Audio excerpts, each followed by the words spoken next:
क्या आपको भी ऐसा लगता है कि आपकी एक ऐसी पर्सनालिटी हो कि जहाँ भी आप जाओ वहाँ पर आपको वैल्यू मिले, प्यार मिले, रिस्पेक्ट मिले, एक अलग ही अटेंशन मिले, और आप जहाँ पर भी जाओ ना आप एक अट्रैक्शन सेंटर बन जाओ, लोग आपको सुनना पसंद करें और लोग चाहें कि आप बोलो? अगर हाँ तो आप बिल्कुल सही वीडियो पर पहुंचे हो।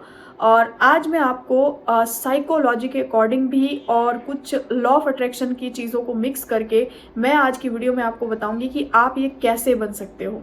ठीक है, सो ध्यान से समझना है क्योंकि 2023 ऑलमोस्ट खत्म होने वाला है और हम एंटर करने वाले हैं 2024 में।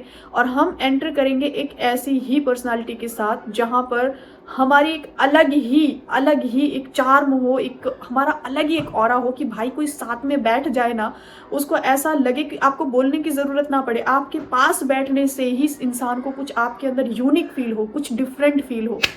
सो आज की वीडियो में ना पहली बात तो ये क्लियर कर दूं, साइकोलॉजी फैक्ट्स जो होते हैं ना वो नॉर्मल नहीं होते, यानी कि उनके ऊपर बहुत डीप स्टडी की जाती है तब जाके वो फैक्ट बनाए जाते हैं। क्योंकि साइकोलॉजी में ह्यूमन ब्रेन को बहुत डीपली समझा जाता है कि ह्यूमन ब्रेन एक्ट कैसे करता है। अगर आप सामने वाले के साथ सामने ऐसे बात करोगे या ऐसे एक्ट करोगे तो सामने वाले इंसान का मन कैसे रिएक्ट करेगा, ये होती है साइकोलॉजी। तो आज साइकोलॉजी के अकॉर्डिंग मैं आपको कुछ ऐसे फैक्ट्स बताने वाली हूँ जिनसे आपकी पर्सनालिटी एकदम डिफरेंट हो जाएगी, एक अलग ही लेवल पे आप चले जाओगे। तो सबसे पहले ना हर जगह हर टाइम अवेलेबल रहना बंद करो। और ये लॉ ऑफ अट्रैक्शन भी कहता है कि हर जगह हर टाइम अवेलेबल रहना बंद करो, यानी कि एनर्जी पास करना बंद करो, चाहे वो कितना भी प्यारा रिश्ता है, कितना भी प्यारा, मतलब ये नहीं कहती कि मतलब उसमें हमें जानबूझ के ऐसे इग्नोर करना है। जब आप हर टाइम हर किसी के लिए अवेलेबल रहते हो ना तो आपकी एक ऐसी इमेज बन जाती है लोगों की नज़रों में कि इसकी पर्सनल लाइफ कुछ है ही नहीं, ये इंसान खाली है, हमेशा खाली रहता है, इसको कभी भी मैसेज करो, कभी भी कॉल करो, एवरी टाइम हमें रिप्लाई करेगा। अब समझने वाली बात यह है कि अगर आप खुद से ही रिलेट कर लो, आपकी लाइफ में भी कोई ऐसा इंसान होगा ना कि आप जैसे ही उसको मैसेज ड्रॉप करते हो तुरंत आपको रिप्लाई कर देगा। मतलब कभी कभी तो आप ना डरते भी हो, फैक्ट है ये कि यार मैं अगर इसको मैसेज कर दूँ तुरंत ऑनलाइन आके मुझे रिप्लाई ना करने लग जाए, हालांकि वो बात आपको बतानी होती है। तो आपको ही जब उस चीज़ में इंटरेस्ट नहीं है ना, आप वहाँ पर थोड़ा सा ये सोचते हो मैसेज का रिप्लाई आएगा या नहीं, ये फ्री, आपके मन में एक इमेज होती है, फ्री ही तो होता है, सामने वाला इंसान कभी भी कॉल कर लो, कभी भी मैसेज कर लो। क्यों? क्योंकि आप हमेशा उनके लिए अवेलेबल रहे। आपने कभी ये शो नहीं किया कि आपकी भी कोई पर्सनल लाइफ है, आपकी भी कोई स्टडी है, आपका भी कोई करियर है, आपका भी कोई लाइक पर्सनल स्पेस है। तो मेंटेन योर पर्सनल स्पेस। आप अगर कुछ काम कर रहे हो, किचन हो या स्टडी हो या कुछ और हो, किसी का मैसेज आता है, थोड़ी देर रुक जाओ। आप ये फैक्ट है, आप अपनी लैक फील कराना स्टार्ट करो। ये जब तक आप अपनी लैक फील नहीं कराते लोग आपको वैल्यू नहीं कर सकते। फैक्ट नंबर 2, ज़्यादा नहीं बोलूंगी फैक्ट नंबर 1 के बारे में क्योंकि आप अच्छे से जानते हो, खुद से ही रिलेट करके देख लेना, ठीक है। और फैक्ट नंबर 2 जो है वो ये है कि आप ना स्पीक लेस लिसन मोर। और ये फैक्ट मुझे सबसे ज़्यादा कॉमन लगा क्योंकि यही गलती हम सबसे ज़्यादा करते हैं। पता है क्या, देखो अक्सर ना हम लोग ना सुनने में इंटरेस्टेड नहीं होते हैं, हम बोलने में इंटरेस्टेड होते हैं। हम जब कोई सामने वाला इंसान बोल रहा होता है ना तो हमें ऐसा लगता है कि अरे कब चुप हो और कब मैं अपनी बात स्टार्ट करूं, फील होता है या नहीं। और कोई ज़्यादा बोलने वाला इंसान हो ना तो आप उसकी बात को सुनने में भी इंटरेस्टेड नहीं होते, या कब चुप होगा, कब बोलेगा, ऐसा। तो जब भी आप एक ग्रुप में बैठे हो या किसी फंक्शन में बैठे हो, वहाँ पर सब लोग बहुत सारी बातें कर रहे हैं, सब कुछ कर रहे हैं, आपको उतना ही बोलना है जितना आपसे पूछा जाए। और ये फैक्ट है बहुत बड़ा, ये मैं नहीं कहती, ये साइकोलॉजी कहती है। ये मतलब उतना ही बोलो जितना कोई सामने वाला आपसे पूछने में इंटरेस्टेड है। सामने वाला पूछ रहा है कि आर यू मैरिड, यस और नो, लेकिन आप ना क्या करोगे वहां पर, हाँ मैं मेरी अभी शादी हुई थी, मैं यहाँ गई थी, मैं वहां गई थी, उसको इंटरेस्ट ही नहीं है उस चीज में। अग्री हो या नहीं, यही करते हो ना, यही सब करते हैं। सामने वाले ने सिंपल सा एक क्वेश्चन पूछा था, आर यू मैरिड, आपने बोलना था यस और नो, लेकिन हम वहां पर पूरा सब कुछ बताना स्टार्ट कर देते हैं। सामने वाला पूछता है कि क्या आप जॉब करते हो, हाँ या नहीं, यस, हाँ मैं करती हूँ और इस कंपनी में करती हूँ, बस इतना ही। कितनी सैलरी है और क्या आपका इन्वायरमेंट है, क्या आपका बॉस है, ये सब जानने में वो इंटरेस्टेड नहीं है।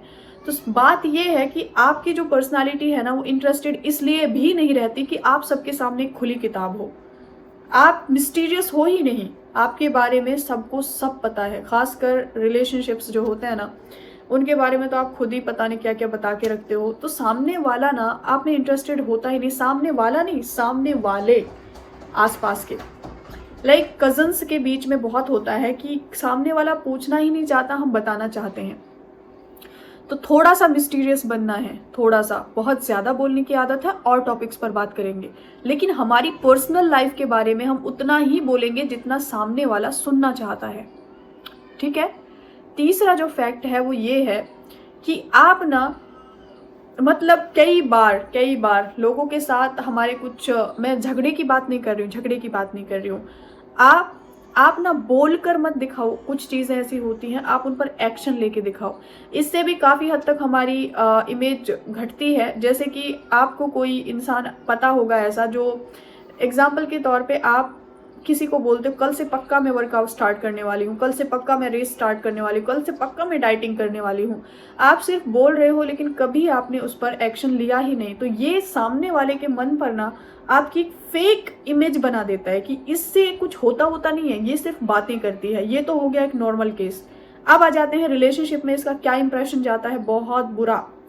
क्या जाता है, आप सामने वाले से झगड़ा करते टाइम, मेरे से आज के बाद बात करने की ज़रूरत नहीं है, मैं ये कर दूंगा वो कर दूंगी, ये सब हम बोलते हैं लेकिन एक्शन एक भी चीज़ पर नहीं लेते। आपने सामने वाले से आपको अगर बात नहीं करनी है तो आप चुप हो जाओ। आपका मन नहीं है कि आप उससे 2 दिन बात करो तो 2 दिन साइलेंट रहो। बोलने की ज़रूरत नहीं है, अपनी बात बताने की ज़रूरत नहीं है, उस पर एक्शन लेकर बताने की ज़रूरत होती है। इससे आपकी पर्सनालिटी एक अलग ही लेवल पर जाती है। इसीलिए ना जो बड़े बड़े लोग हैं ना, वो ये बोल के जाते थे कि अपने जो है ना, पहले से ही बात मत करो किसी चीज़, आपका कुछ प्लान है आगे और जब तक वो बिल्कुल फाइनल ना हो जाए, आपको लगे ना कि बस अब ये होने वाला है, तब तक आप ज़्यादा बात मत करो उसके बारे में। मतलब एक होता है कि ये साइकोलॉजी कहती है, अब सोचो आप किसी के सामने ढिंढोरा पीट रहे हो कि कार आएगी, मेरी कार आने वाली है, मेरी कार आने वाली है, और सामने वाले ना आपको एक बोलेंगे कि पिछले 4 महीने से सुन रहे हैं आपकी कार है किधर। जब आपकी कार की बुकिंग हो गई है, फाइल लग चुकी है, सब कुछ हो गया है, अब टाइम आ गया डिलीवरी लेने का, देन यू कैन टेल कि आज ना हम अपनी कार लेने जा रहे हैं। तो वो बोलेंगे अच्छा पिछले 3 महीने से बोल रहे थे लेकिन कुछ हुआ तो नहीं। शाम को जब वो आपका स्टेटस देखेंगे तो वो एक अलग इंप्रेशन छोड़ देता है सामने वाले लोगों पर। तो ये 3 ही बातें मैं आपको समझाना चाहती हूँ जिनसे मैं सबसे ज़्यादा रिलेट कर पाई। कम बोलना है, उतना बोलना है जितना सामने वाले सुनने में इंटरेस्टेड है। दूसरा, एक्ट करो, बातें नहीं।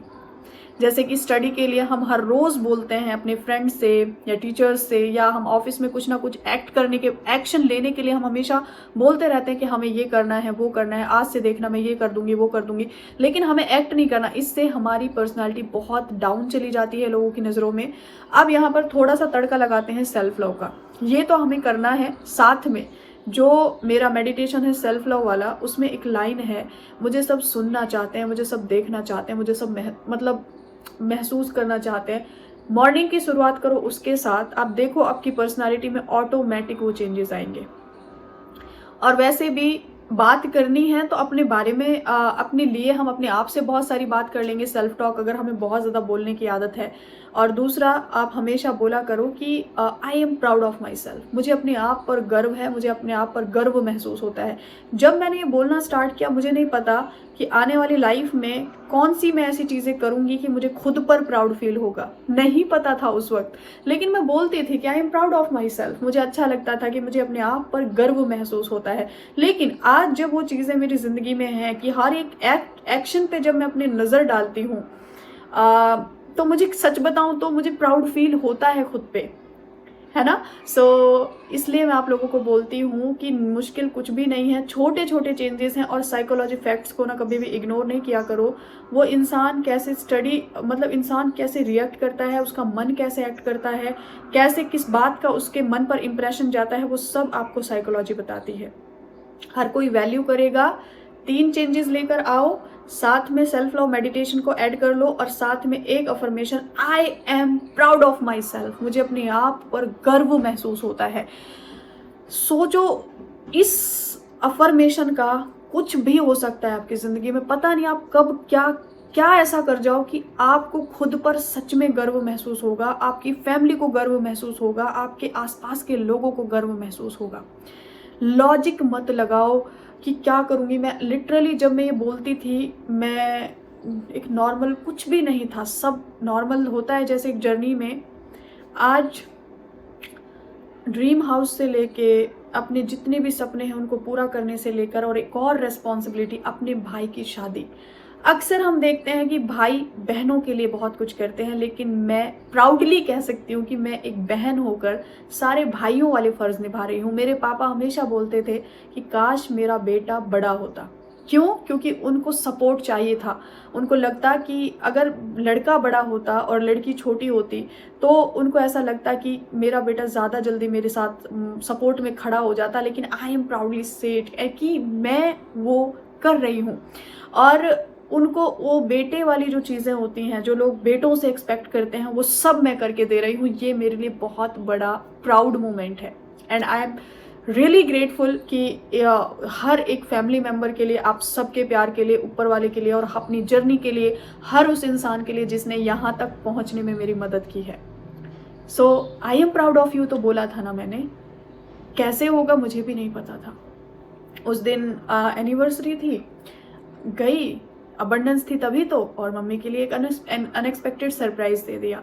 बहुत सारे लोग बोल रहे थे पापा को क्यों नहीं दिया। पापा का भाई ऑनलाइन ऑर्डर किया था, बीच में अटक गया। अदरवाइज़ पापा के लिए भी है, बहुत प्यारा, वो भी खुश हो गए। आएगा तो मैं ज़रूर दिखाऊंगी। सो ये साइकोलॉजी के जो फैक्ट्स हैं ना, इनको अपनी पर्सनालिटी में ऐड करो और इन्जॉय करो अपनी जर्नी को। ज़्यादा स्ट्रेस लेने की ज़रूरत नहीं है, ज़्यादा परेशान होने की ज़रूरत नहीं है। और मैं ना एक ही दिन में कई वीडियो शूट करने की मतलब कोशिश कर पा रही, लेकिन शोर में ना मुझसे नहीं होता। मतलब मुझे एक पीस चाहिए होता है, यहाँ से जो वाइब्रेशन निकलती है ना, जैसे अभी मैं महसूस कर रही हूँ, वो चाहिए बस, उसके अलावा कुछ नहीं। सो मैं बहुत ग्रेटफुल हूँ आप सबके सपोर्ट के लिए, प्यार के लिए। आप लोग अपने आप पर काम करो, यही मेरे लिए बहुत बड़ी हैप्पीनेस वाली बात है। ठीक है, सो टेक केयर एवरीवन। मिलती हूँ नेक्स्ट वीडियो में एंड